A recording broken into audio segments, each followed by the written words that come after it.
Hello and welcome again to Not Fake News. Got two really good breaking articles for you coming right now. First one by Danny Gold. Rosie O'Donnell has plans to ruin Trump's first State of the Union tonight. There's just one huge problem. And we're not talking about her girth. Then we also have, as Oregon prosecutors claim conspiracy, defense unveils evidence of illegal FBI acts under Obama by Donna Kay. So we got those two stories. First one, Rosie. Donald Trump's arch rival and self-declared queen of the liberals, Rosie O'Donnell, had organized a massive march against the president's first State of the Union tonight.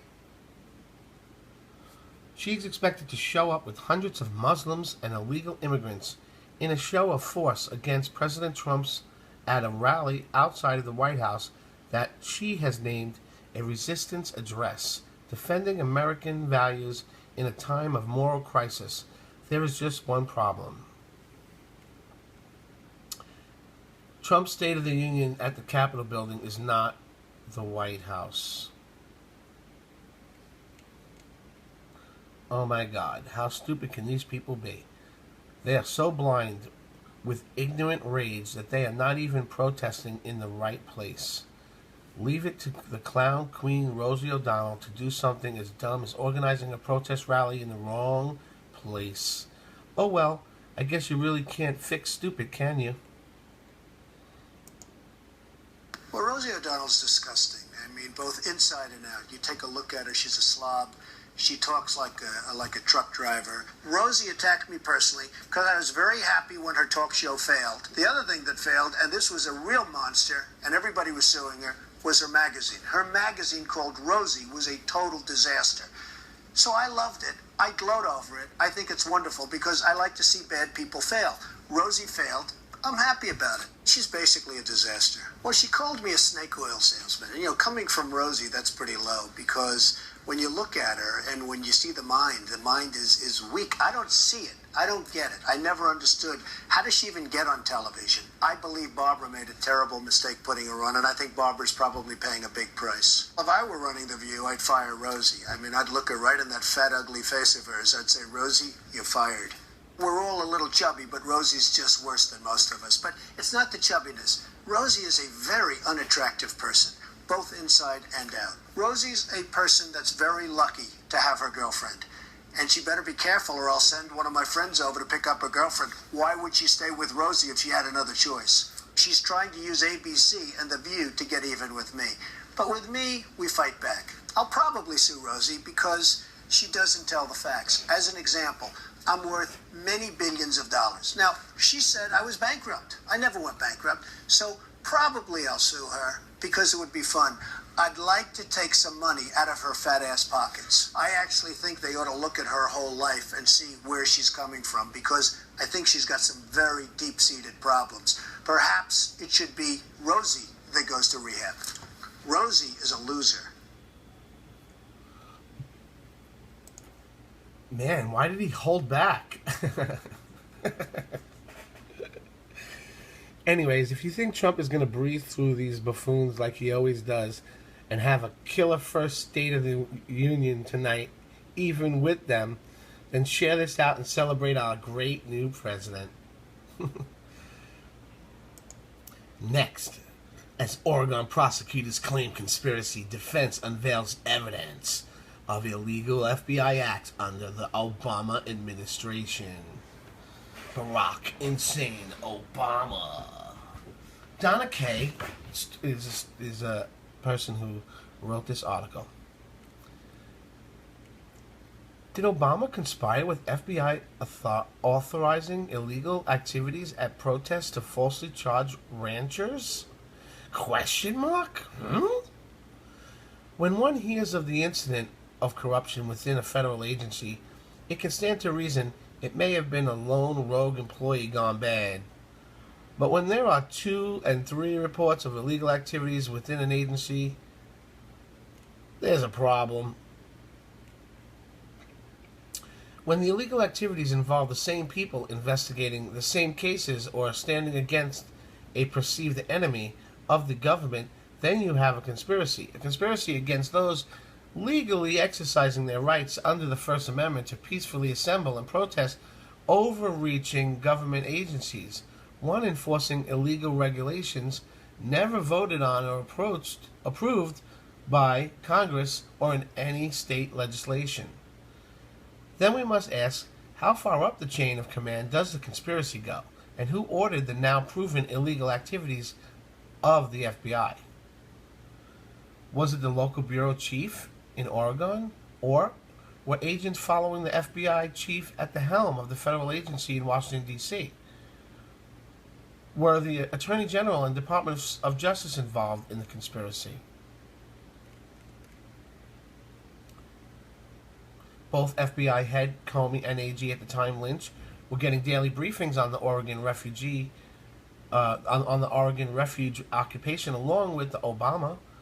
The use of federal resources like drones were authorized by them.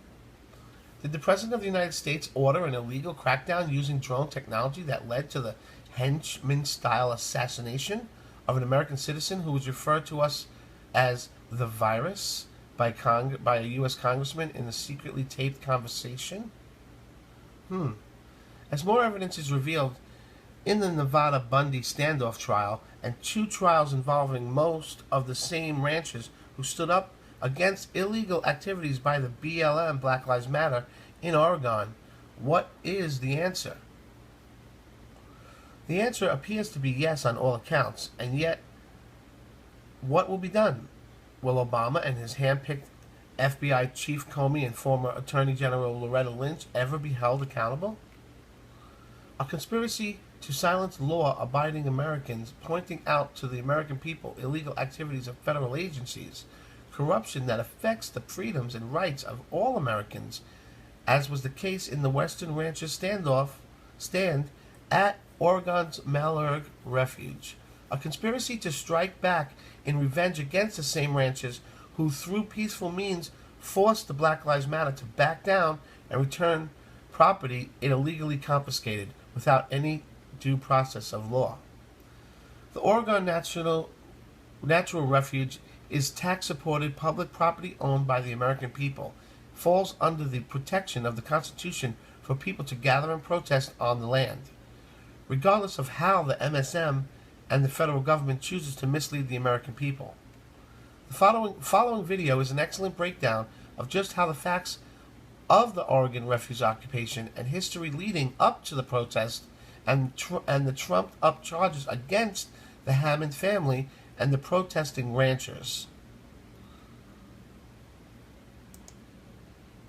Hi everybody, this is Stefan Molyneux from Free Domain Radio. Hope you're doing well. So as you've probably heard, there is currently a standoff in Oregon, and we're going to give you the bare bones facts and information and backstory behind this so you can make an informed decision about what is actually going on. This is 28 minutes long. I just want to let you know that. I don't think we're going to be watching that. I'm going to, you know what, just for you, this is what I'm going to do. I'm going to let you read this. Go ahead, right? Read that. Read this. Pause it if you need to.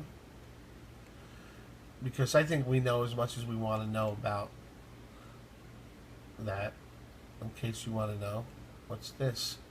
Greg Walden addresses the House. That's what we were looking for. I don't think we were looking for that other one. Here, let's see this. I thank the Speaker.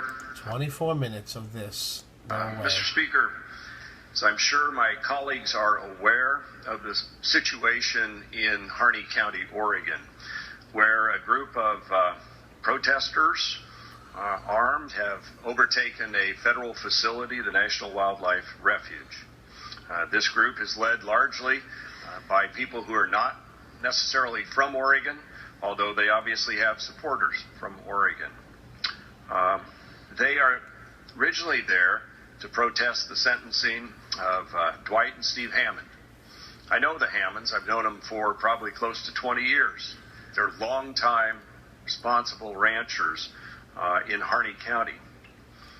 They have been sentenced to prison not once, but now twice, and I'll get into that in a moment.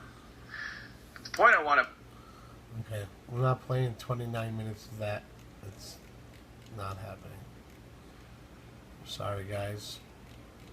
But you can read all of it, and that's everything that's probably in the video. It's a very long story. And that is it. Thanks for watching. Subscribe if you haven't already subscribed. And if you like what we're doing here at Not Fake News, please hit that like button. It's very important, and it means a lot to us. Keep fighting, everybody. Watch the videos and like the videos. See you next time at Not Fake News.